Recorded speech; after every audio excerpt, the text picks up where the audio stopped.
to the ASCI here on a fabulous Wednesday morning. I'm still initialized. That's still your way. We've got ourselves the very best of the best from the LCK Challenges teams or series. What do you call it? Series tournament? One of those things which involves the teams playing on a regular basis.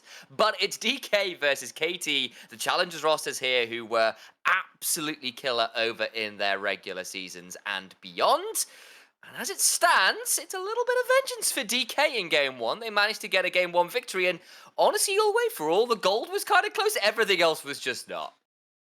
Yeah, just a complete domination from start to finish in every single team fight. So let's see if KT can find an answer to that, because it didn't look like they had any idea what to do against the team fighting comp from DK. Then again, they did opt for a very aggressive early game focused composition, so let's see if KT adapts their style a little bit. They're still on blue side, they selected to stay on blue side, so of course we have a full fearless draft, so 10 champions plus the champions that are banned on screen are banned. Just to recap, these champions are Gragas, Renekton, Nidalee, Skarner, Corki, Azir, Jhin, Ashe, Leona, and Alistar. So now we will have a very different draft. Nidalee can't be picked again. We have seen in this on this patch over the course of the last week in this competition, AP junglers aren't really that much of a thing anymore. We have seen one Nidalee game now. For sure. Yeah, Zyra can be played still, but yeah, Brand hasn't really seen any play. So I think it's more tank jungle focused. And with Yone locked in, first pick, I want to see the double Wind Brothers plus Sejuani composition again. We saw it yesterday with KDF in Game 5 and it looked like so much fun.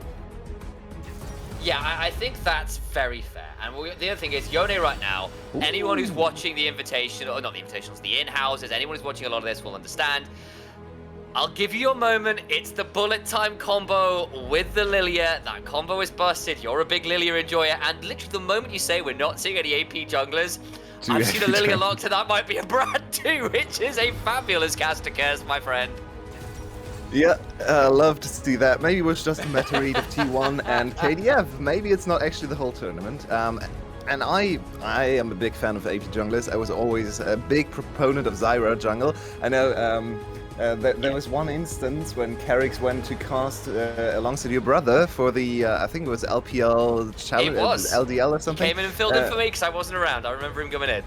Yeah, and he talked about us talking about Zyra jungle like 3 years ago, because I was already playing Zyra jungle 3 years ago. I love this stuff. It's so much fun to play. So it's 2 AP junglers. It's very aggressive compositions with a lot of damage and very explosive combinations here. So this game should be exciting.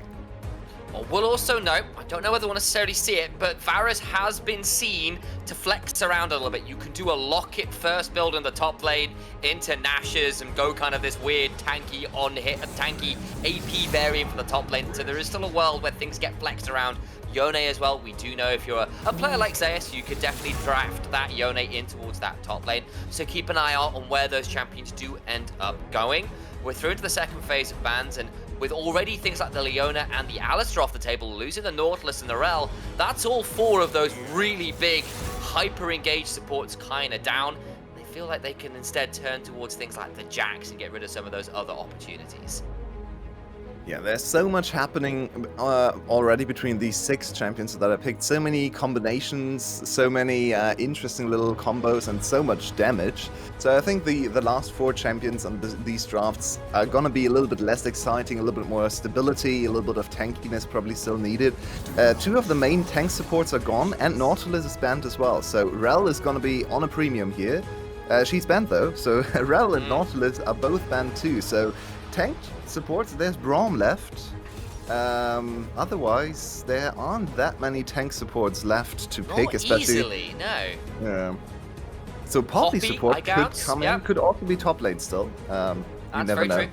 It's not bad into Cassante. We've certainly seen a fair amount of it, and when you've got a few immobile champions, your ability to charge into them feels pretty good. You've got opportunities to knock away people who are diving in as well. So, you know, I can see the kind of functionality there. Makes Saint's life a little tricky on that Tristana. Last pick now required to really determine where everything is going. On towards top lane might be the call. Yeah, and Ornn is actually a strong... I'm not a big fan of Ornn, I've never been, but I think Ornn is a very strong tank into the carries of DK, because MF, a lot of people say she's low damage, but... Oh, and they changed it away from the Ornn. So, never mind that. Suddenly the MF is way better in teamfights, but... Still, the Braum is still there, and this composition for DK now suddenly got super tanky with Cassante and Braum, but the engage does look a little bit flimsy. Like, Cassante is not the greatest tank engager, he's more like a... He more isolates targets and tries to make a big teamfight into small skirmishes, but he's not the full engaged champion, and Braum, of course, is not the greatest engaged champion either, so now suddenly... It's gonna be a bit difficult for MF to find a great bullet time because all the enemy champions are just gonna walk away. So not too happy with this Braum Cassante combination for DK. I think Braum Cassante would have been way better on KT's side.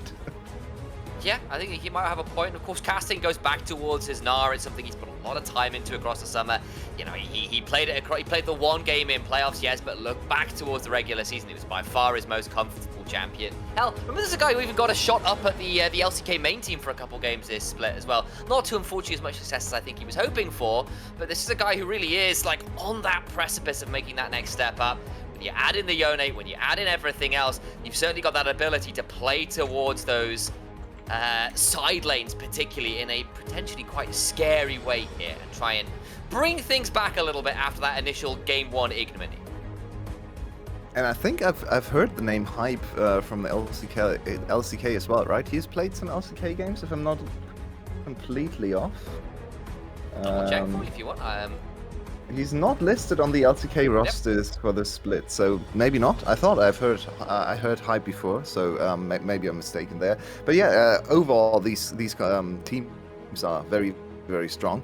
And interestingly, because a lot of the LCK Challengers rosters are very, very young players who are just slowly getting put through the Challenger circuit and then be prepared for their further adventures, I guess. But these teams aren't actually that young. I checked early on. Bible, of course, actually born in 1999. Some of his teammates are in 2007. So yeah, he's one of us. This is not the quintessential super rookie team on the side, on either side actually. So these teams definitely not completely green. So yeah, that's also why they're very, very strong, I think. That's a very fair way of putting it. And I do think that sometimes, as we head on to the Rift for our game too, that we've had a habit of perhaps selling some of our younger rookies down the river, not a little too early on in their careers, not allowing a little bit of development, not allowing some of these slightly, I say this with a certain amount of inverted commas, older players the opportunity to shine and prove that they have absolutely got what it takes to make it work as a pro player. You don't have to have succeeded by the age of 17, I promise you guys.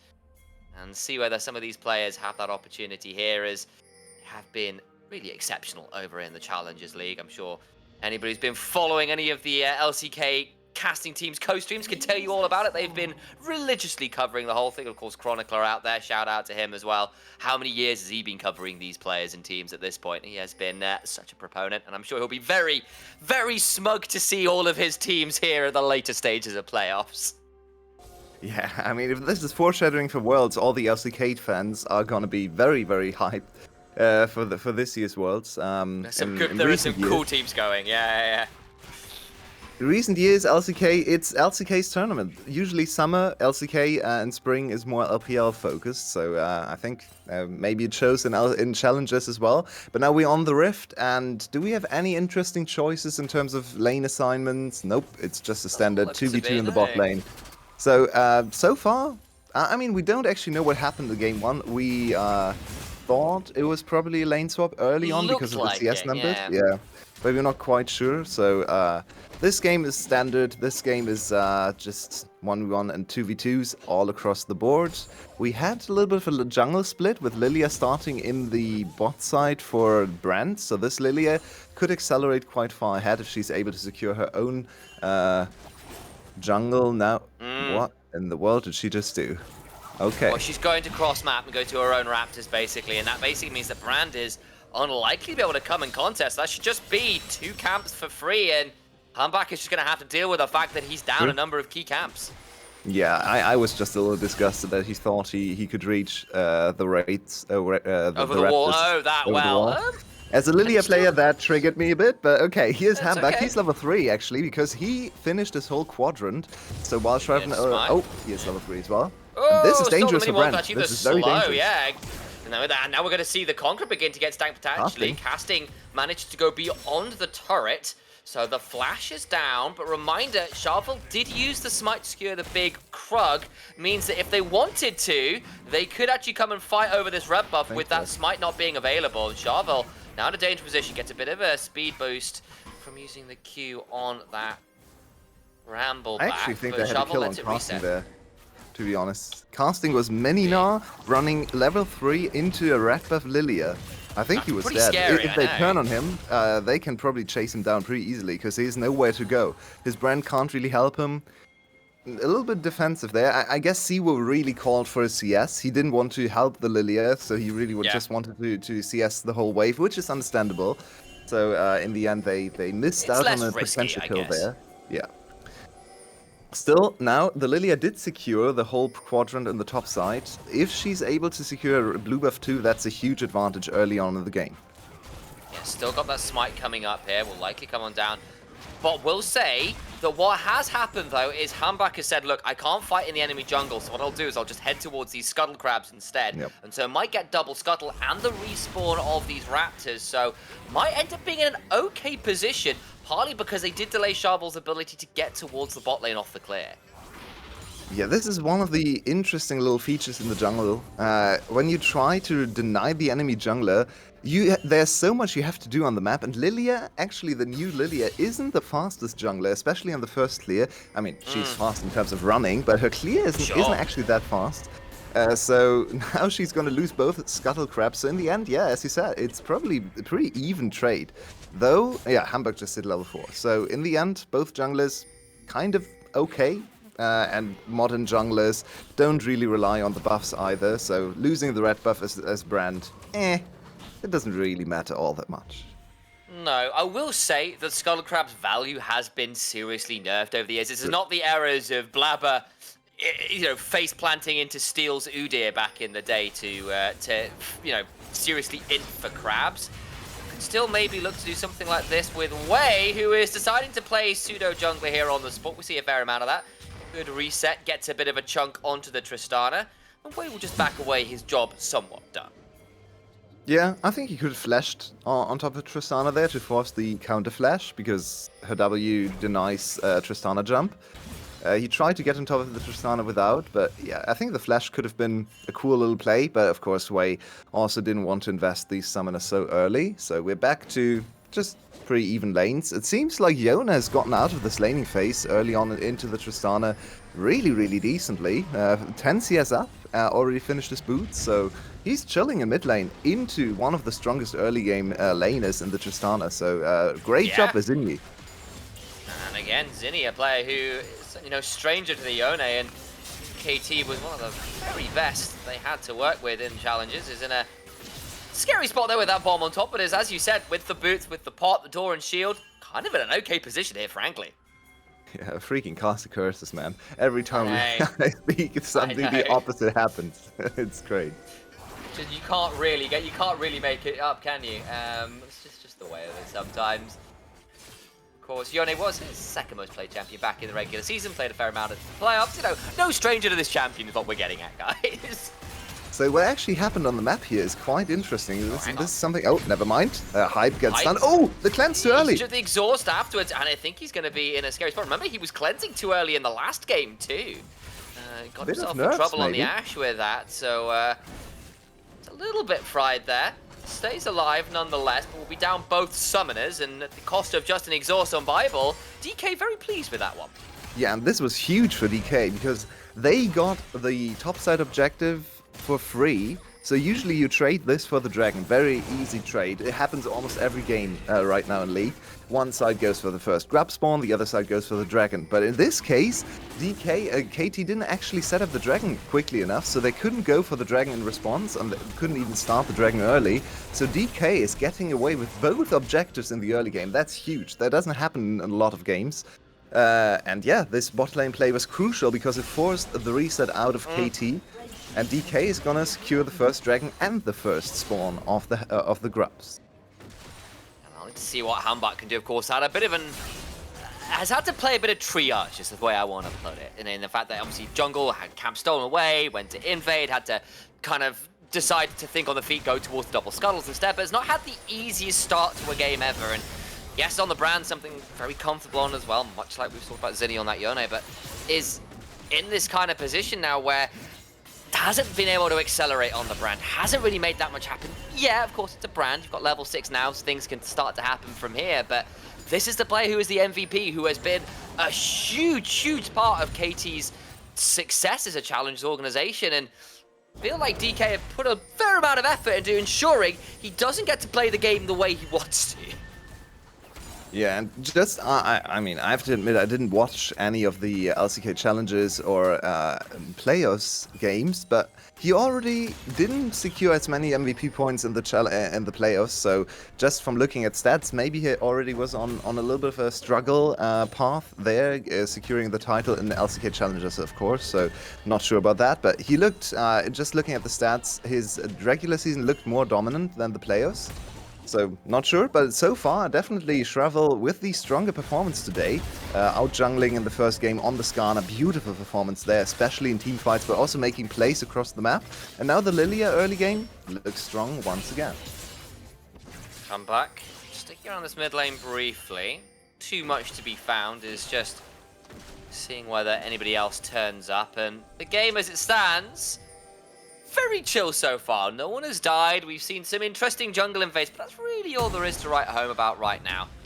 DK, as you kind of noted earlier, have gotten the better of those early neutral objective trades, but aside from that, forced summoner trade in the bot lane against Hype is kind of the only other point of excitement to track as casting. Gets a decent Mega Gnar off, but takes 3 turret shots for it. So, I don't know about that one. I guess it's looking to reset here, or should be at this point.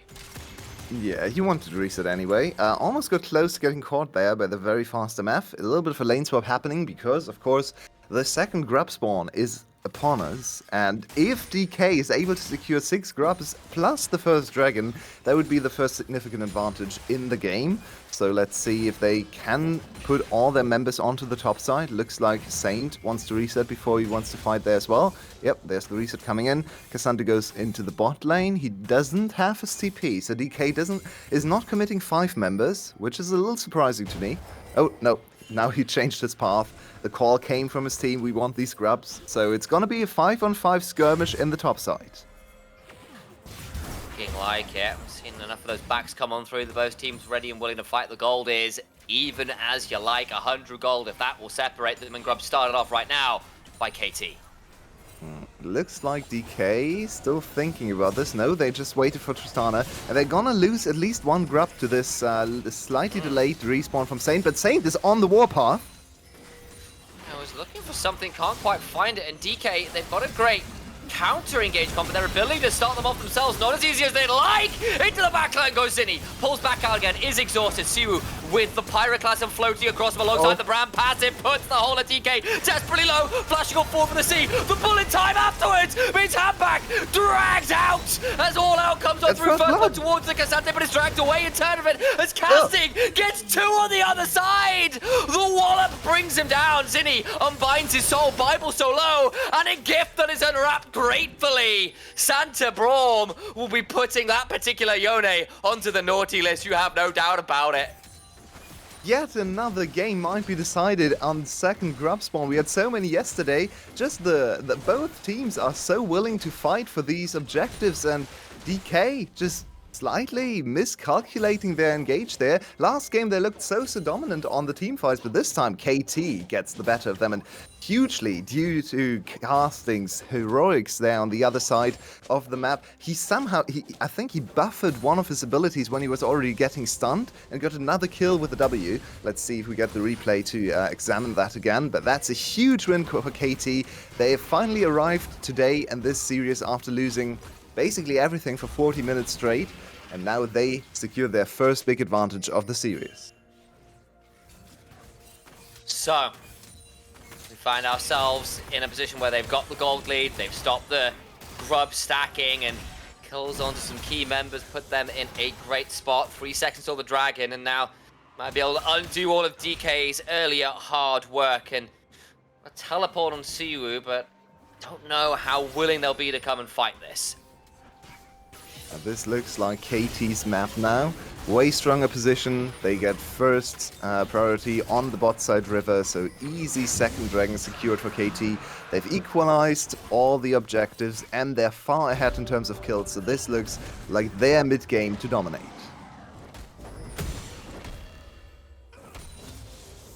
Alright, here we go. Found ourselves this position where DK, last game, all the dives for KT went wrong. All of the plays looked a little bit questionable, shall we say, at points. And found themselves in a position, but Saint somehow finds casting between two turrets! That's a fallen one! Poppy Golf comes on forwards. The Chains of Corruption land to prevent too much from Wade, but again, he was stood in place anyway, so I don't know how much value he got out of it. Oh, Wade, what an ult! I've ever seen. Oh! Oh, that was beautiful. He didn't even hit the ground, I think. He just literally was on the volley. I mean, that's some Euros 24 stuff. But hang on, he's going again. Way! It's gorgeous. Saint going down. That one, he's going straight into the annals of Christian law, but now Sharvel's in danger. Casting, gonna head on over. Won't be able to get too much more. That was killer stuff from the support of KT. I love watching Poppy. Poppy is such a fun character. She's so well designed. This is one of the best, maybe the best, what's it called again? Rework? Reworks? Yeah, she had a really it's one of the best reworks ever. It's so much fun to watch. Chachi out there disagrees with you, that's okay. I mean, I loved old Poppy as well. Not so much in pro play, but playing her myself, it was very fun. But she's so well designed. It's like, she's fair, but also offers so much playmaking. She's so fun to watch. It's just amazing. And all these interactions with the ultimate, with the E and W, they are unique to her. There's no other champion that does these things, but it's not obnoxious, right? Like some of the other reworks we've seen later on. I can hear Callista players out there about to come like knocking on your door with a very strongly worded list of complaints.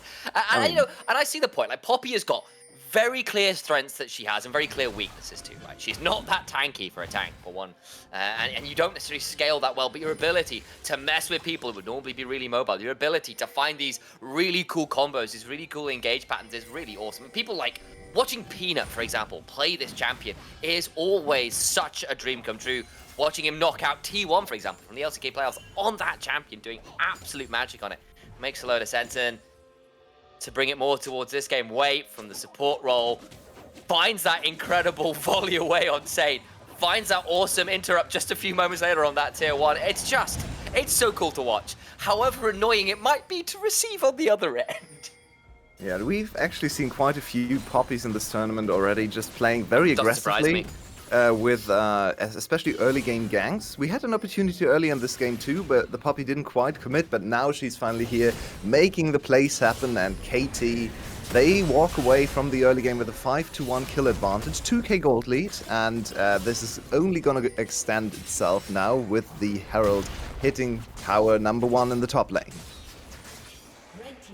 Okay, so we're now in a position KT going to start shoving through these turrets, but of course Saint on this Tristana will be able to trade relatively well. For all that we've started to see, Tristana's teamfight ability maybe not as cleanly executable as something like the Tristana flash from Hamburg to avoid the glacial fissure. Bible throws up the door and everyone stays alive. Moment of violence there, but turret taking still very scary. Hype in a dangerous position, slowed by the Make It Rain. But now over the wall, could be a Hex Flash. Goes on forwards, Wei just throws the buckler and says, yeah, you get away with it this time, my son. Actually, Wei hit with that Someone swirl please seed, tell but everyone's Hype, around. this is not how it works. Please, someone. I know, look, it doesn't interrupt. It doesn't interrupt the bullet time. They're already stood in place. There's a couple times I was like, I have to have that question myself, I'm not going to lie. But either way, it's fine. Means I suppose they can't stop bullet timing to run after you with the W, I guess. Well, maybe you can try to outdamage him with the ultimate into E into Q combo or something, but it's not going to stop the bullet time. That's a root. That's not a stun. Come on, you should know that, Hype. I know. Okay, yeah, it's so true. Well, it's still. I mean, DK is still showing a lot of signs of life. They have not really found any success in the last 10 minutes, so let's see if they can regroup. Looking at their item spikes, the Tristana, even though she's kind of been picked on, is pretty doing much okay. ahead of the curve. Yeah, she's Hasn't more got than doing boots. okay. That's the difference right here. That's probably the gold difference. You've got yeah. a couple daggers. So and again, But you we don't are really looking need at about them, 1,000 right? Because- gold lead. So yeah, it probably is boots completion if it's that. But I guess the difference here is we're not at enough gold yet to get second item completion. So in the sense that yes, you're a bit behind, but it's not showing in the items yet because you haven't got those second items. Now's about the best time to be fighting you can get for DK before those second items come through. Yeah, and for Tristana, the boots are kind of... Yeah, Whatever. they're not really necessary because with Yeah, Flicker, true. you have permanent uptime on your So 110% attack speed buff. So boots, yeah, they're nice for walking, right? And a little bit of stats, actually very good stats. But in terms of just pure power spikes, if you go Flicker second item as she did here, it's gonna make you stronger than just completing the boots. So Yeah, I actually like that's this, just so fair. forcing 2-item power spike on the Tristana, and she's gonna be a menace now in teamfights. And of course they traded that dragon, but they got a turret for it, and that helps bring the gold back to a much more reasonable point. 2,000 gold is still significant, especially at this point in the game, but it's not game breaking. And also it funnels gold into a key player like that Tristana and Satan in the last game on the Azir, especially after a few clutch plays from people like Sharva, was able to pick up a lot of gold themselves. Wayne off the Jhin, not looking quite as dangerous as they were, even if they found some scary combos onto Hype, is still not in as good a position as they were last game, but certainly not out of it. I think the big discrepancy to put to Fighter Point is in that top lane where there's Nara at 3-0 with the Trinity Force, with the early steel caps. It is going to be very difficult for anybody to manage, at least at this point of the game. Oh, for sure. I'm looking at the items again, and Casting's lack thereof kind of surprises me with 3-0 in the first tower. Was it? I think he was the one with the first tower goal to his name, right? Yes, he was. So Yeah. he should be very, very far ahead in items, and he's only working on his second. It should be coming in anytime Oh, soon. wow, Yeah, no, we you're can... right. It's only 100 gold ahead. Yeah, Huh, that's I kind of guess surprising. there must have been some turret trades, I guess, that have come through. Plus, First Blood went to Cassandra, but you 3 kills on the other side. That's pretty unusual. I wouldn't expect 10 CS scrums to be that. It must be turrets and plates. It's the only thing I can think of. True, yeah. So the Gnar looks stronger than he actually is, but That's on a the fair other hand, point. the Yona is also stronger than you would think with 101. The Yona actually 8,000 gold, highest gold Yeah. total in the game, Yeah. higher than Tristana, higher than the Gnar. So this Yona is now well and truly online, and it's not one of those tanky Yonas. TP. This is actually never That's mind. Mega Gnar coming in, comes on through. That's a big knock-up from waiting for the easy egress from Shovel, who flashes away. Stun into the wall means Bible goes down. Will be taken around. Clearly, they disagree with Calvin's interpretation. They move back away. Egress, nice. I thought that was all right. It's the opposite of ingress. No, the English major coming through. No, Don't tell me I'm just about it, marveling I at the word choice. Genuinely, I have a problem, the way. Well, hang on, we've got Barry going on. The problems can wait. I can't do agony art moments. We've got to talk about violence in the Baron pit. Sharva with no flash, there's no way of getting in here. And KT just picked their moment. So the Fate Sealed kind of goes a little wide, but Sharva's not really got anywhere to go. Right. Just about That's to a huge mine. combo. Lilting Lullaby, plus a bullet time ensures 2 kills back. But the Baron's gone down, so it is unfortunately just a trade. It's not going to stop the Baron going over. There's too much happening. Wow, KT accelerated the game to absolute insane proportions. What is going on? The last We 2 were minutes, 0-0 just for so everything long. exploded. What's But going on, man?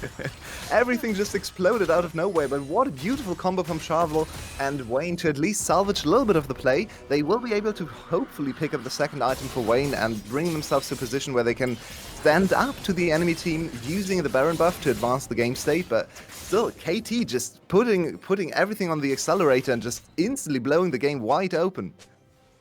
I mean, basically, they jumped on Charvel, and the teleport came on through for the Mega Gnar. Wei finds the interrupt, forces that Seeker's break, and at that point, with no flash, no Seekers, no blast gun, getting into the pit was always going to be hard, and you've got a Brand, a Yone, an on-hit Varus. Your ability to do just raw DPS to the Baron is very high, so that was just really heads-up play. Sometimes I feel that the challenges teams can have some questions raised about their brains, about the macro choices, but that one right there was absolute top draw thought processes.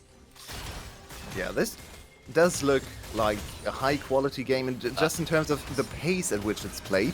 This is actually something you can observe, especially when you watch really good League of Legends. The pace of the decision making, or just how many decisions happen per minute, it looks like a different game to lower level League, where everything kind of just happens after a little bit of deliberation, after the teams decided on what to do. Here it just happened, team fight into Insta Baron, into another team fight, just over and over again. Throw out the chains, force Wayne to back away, but now Bible's in a dangerous position, takes a huge chunk, not very tanky. See on the other side, fate sealed! Gets the Yone into the backline, the bullet time afterwards will force the retreat, and Hype down about 20% HP. They get a turret, but not anything more. And yeah, you're absolutely right. All the while, that was a 5v4, and Sate goes, well, I'll take a tier 2, thank you very much. Zinni tries to return the favor on the other side, will clear out the wave, and retreat, double teleport. They really wanted to pick up that Yone. Can they keep hunting for this? I don't think so. Nah, they're not fast enough. They don't have the CC to lock him down, I don't think so. And Siwo has to be careful. He can't even really do anything against Leona. So, still, 700 gold funneled into their main carry, into Saint. He's level 14 now. He's actually shaping up to be super strong here. 700 gold for the second tier tower. So he should be close to his next item completion. 3 item Tristana. There it is. Yep, there it is. 3 item Tristana, certainly capable of carrying a game like this. And just said, look, boots are irrelevant. I just need the raw DPS. I need to carry as hard as I damn well can. The Flicker Blades will allow me to get that attack speed up with the rapid fire. I'll be just fine. And I think that's pretty sensible decision making from my end. And now you've got a position where you have got the Infinity Edge onto this Misfortune. You have got the 3 items on the Tristana.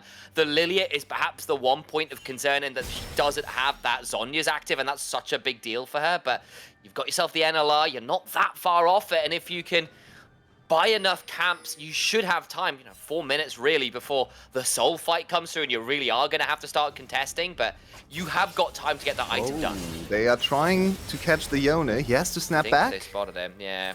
I think with where Wei was and the slight vision they had, I think they spotted him going into the Pixel Brush, so it was a known enough quantity, at least if my read of the Observer was correct.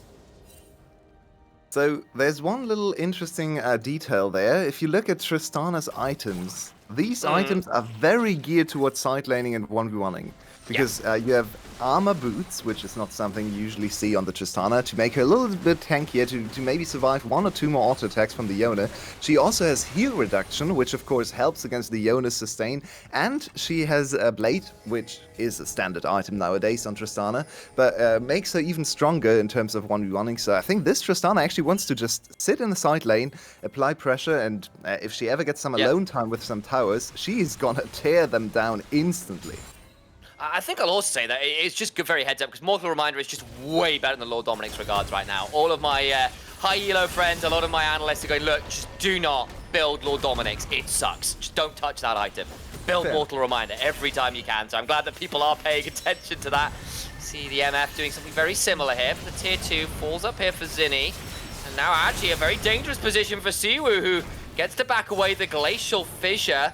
Buys enough space as well, and the Cassante gets to back away. Casting, though, in a 1v1. Slow down, and the bomb is there. Throws out the emote as well. Good guys and bad guys do not look at explosions. Hype is there, but misses the rain of arrows. Just gets to hop to the other side and can look for the turret. Oh, no, not like that. With Flicker Blades and enough autos on the minions, I think he's fine. Chains of Corruption lands, though. Buster shot away. Wei is there, but now doesn't have any way to stop Wei knocking him to the wall, but he misses the piercing arrow. Has no mana. Gumbuck is coming across. Gets the kill anyway. Saint! What on earth is that? He clearly had someone looking over his shoulder. Living up to his name there. Wow. How did he get out of that with 2 kills? That's insane. I think it's the fact that Wei knocked him out of the piercing arrow, which probably would have been enough damage to win the auto trades afterwards. You just can't make it up, man. That's fantastic. Yeah. I think there are some words being spoken in the bot lane right now for KT. That is there's a lot of blame flying around, I think. I also have to say, KT, why have you got an AD carry called Hype? You know what excitement does to you in your fans. You can't. Yeah, that's you true. can't do this to yourselves. Like, what? Why tempt people with that? That is just surely the biggest anti-synergy of all time. I didn't actually think about that. Yeah, true. Well, hyping KT is just your own downfall, no? It's,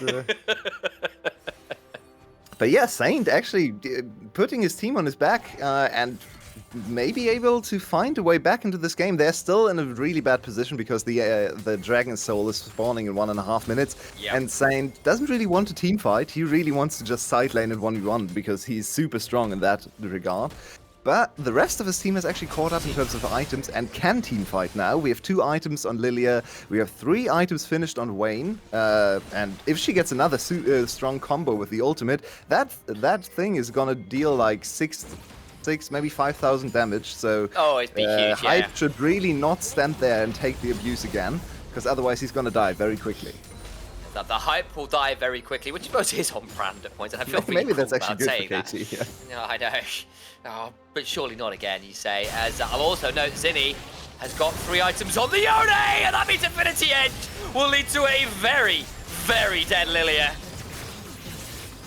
How did they spot? Ward in the bush. He walked into the bush. Yeah. Wow, that is unfortunate for Shrapnel. He couldn't even Shovel. I'm sorry. He couldn't even flash or Zhonya's. He has 2 safety tools and he couldn't activate either because he died so quickly. Now this should actually lead to Baron into Soul. So both big objectives secured by KT without much resistance. Casting might actually just die here, which would be pretty huge. Gets the boost and knocks him out of the hop into the bullet time. Knocked away. Still goes down. That's Cassandra picking that one up.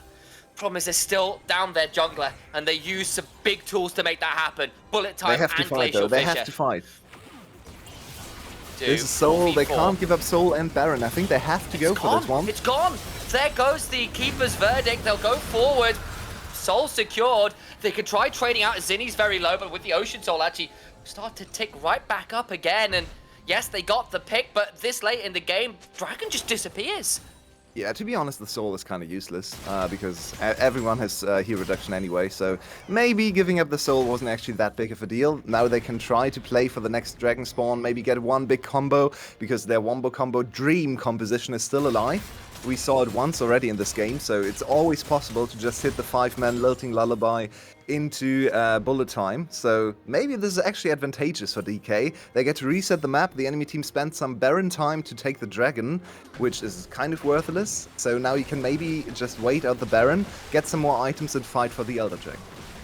Yeah, and there's some truth to that, right? Like, Ocean Soul only works if you're given time to regen. That's not really how DK's comp works in team fights. Yeah, they're so squishy. It's raw burst. Yeah, and KT also doesn't really have the targets to really just play for Ocean Soul, right? They don't have a Renekton, they don't have a big tank who can go with multiple rotations in and out. Yeah, it's just a lot of damage, and low HP champions don't really profit too much from Ocean Soul. So. Gnar probably isn't hating it, and it is on-hit Varus who's going to go towards tanky items. Maybe in another item's time that will be enough, but I feel like Hyper's struggled to stand and deliver this game because every time he stood still, he's ended up being bullet-timed and really not enjoying his time there. Yeah, so far not the greatest Varus game. Just seems to be outranged by everything and can't really impact the game much because he didn't go for the range build, right? He didn't go for the poke build. He wants to auto-attack And yeah, Varus has very high auto attack range, 575, but on the other But he's side, not there's a bullet time Tristana. range. Yeah, and bullet time, exactly. Draw a bead this late into the game is you're at Caitlyn range from level 16. You're beyond it now. So very long range. Chains of Corruption land, but in comes the door. They'll get the Q3 off the Yoni. Doesn't land that much, but the Glacial Fish is burned as well. That means this inhibitor broken nonetheless. Tristana tries to shove out that mid lane wave, but the inhibitor goes down regardless. Saint gonna try and find Casting, but is slowed by the Boomerang Blade.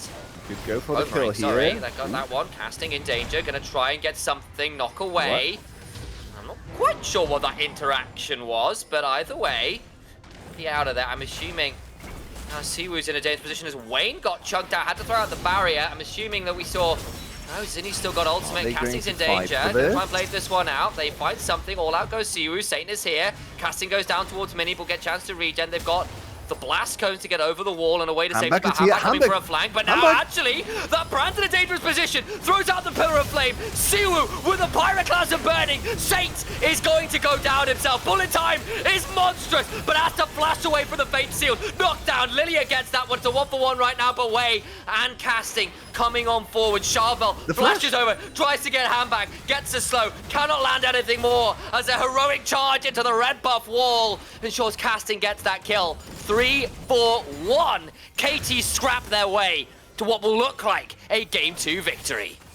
I think KT Challengers the most decisive second tier team or tier 2 team I've ever seen. They are playing so confidently. They just snap and go for the team fight. They go for the dive. They don't look back ever. This is just impressive gameplay. And while there are some oversteps, while there are some catches from the enemy team, they just go for it. There is the Mega Dart. Afterwards, down goes Wayne. It's not his world anymore on Bible. Fortunately, there's nothing more to be read there. It's revelations for this game, and we'll be going to even up the series. KT took a slug to the face in game 1. They crack their necks, and they go right back at it. And they take it in style. Decisive was the word Yulwei used, and I completely agree. They find their angle, they pounce, and the game is over in the blink of an eye. And these compositions did not disappoint. I was looking at the first 6 champions picked and was like, oh, all squishy, all playmaking. This is gonna be exciting, and exciting it was. This was some interesting back and forth here. There were chances for the Tristana to come back, but in the end, KT just stronger in team fights. And we had 2 games that were team fight dominated, and both we won game each for the team. So it seems like a team fight heavy series, and that is what we like to see. So much action. So many plays made and such decisive ending to the game. This is some exciting stuff happening. That it is, but excitement, KT, we've seen that one go wrong before, so we're going to take a moment to chill out and ensure that we aren't cursing that team. And that means we go to a break and we come back, we'll be zen and ready for game 3.